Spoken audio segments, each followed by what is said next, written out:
In 1951, the Jennie Jaynes Lewis Foundation drew up plans constructing a memorial stadium and recreational parks in memory of the late Jennie Jaynes Lewis.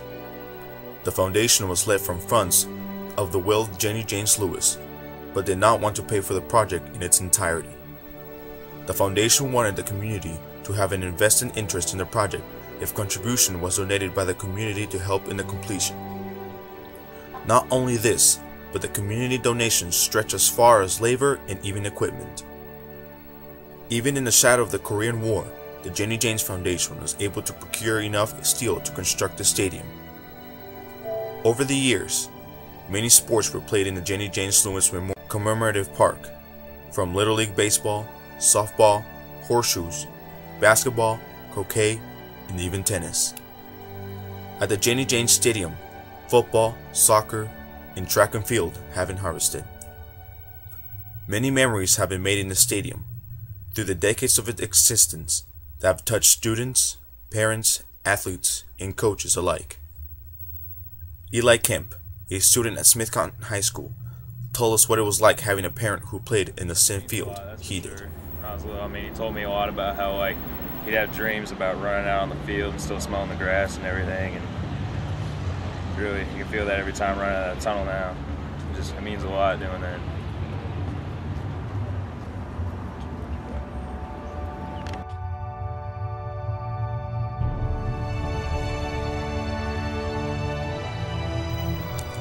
Phil Kemp, a former student who also played at Jennie Jaynes Stadium, talks about letting the stadium go.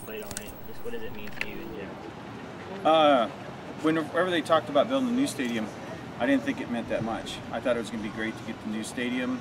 I thought it was a good move, and I really think getting closer to the end of Jennie and the time with her was going to be that big a deal.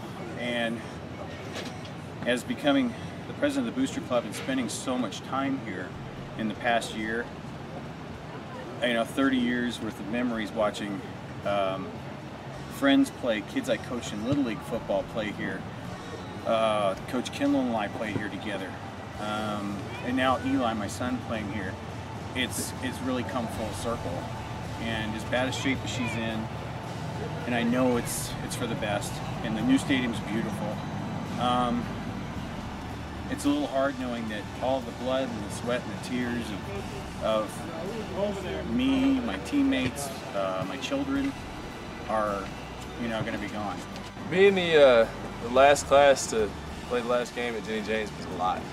I've played my whole life here, and we thought we were going to play on the new stadium, but honestly, I'm way more proud to play on this stadium and finish it out. So.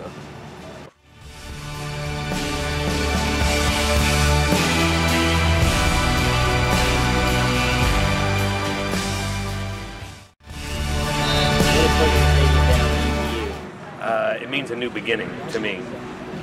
It's great that we've had this stadium here in Sedalia. It's provided a lot of memories. It's provided a lot of entertainment to our students, but it's also been a source of pride to the community. It's been the main walking track for the community. So closing it down is sad, but it's also that new beginning because we know what kind of facility we're moving into, and there's nothing but pride for that. Kenny Taver was another former student who played at Jennie Jaynes Stadium. He discusses his feelings about letting the stadium go.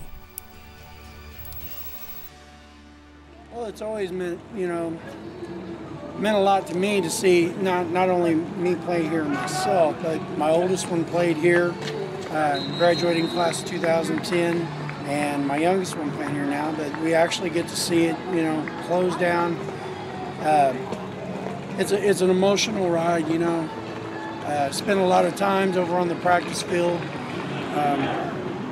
A lot of time had Coach Mason at that time, chewing us out for one thing or another over here. But it's always been kind of like a home away from home.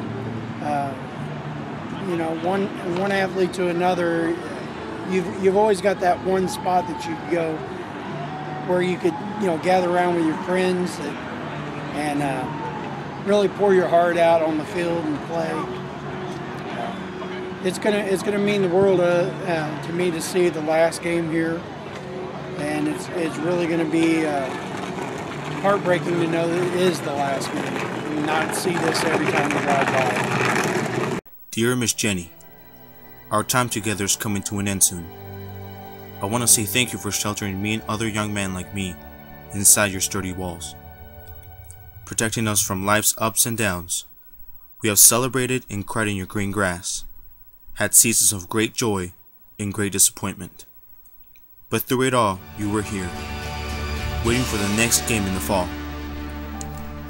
Soon you will be in my dreams, a place of perfectly cut grass that I can smell, and feel the heavy dew of fall night, where mom and dad are in the stands next to a full crowd cheering. And you, Miss Jennie, an altar to the football goddess offering her latest legion of warriors to defend your honor. Good night, Jennie. We love you always, past and present Tigers.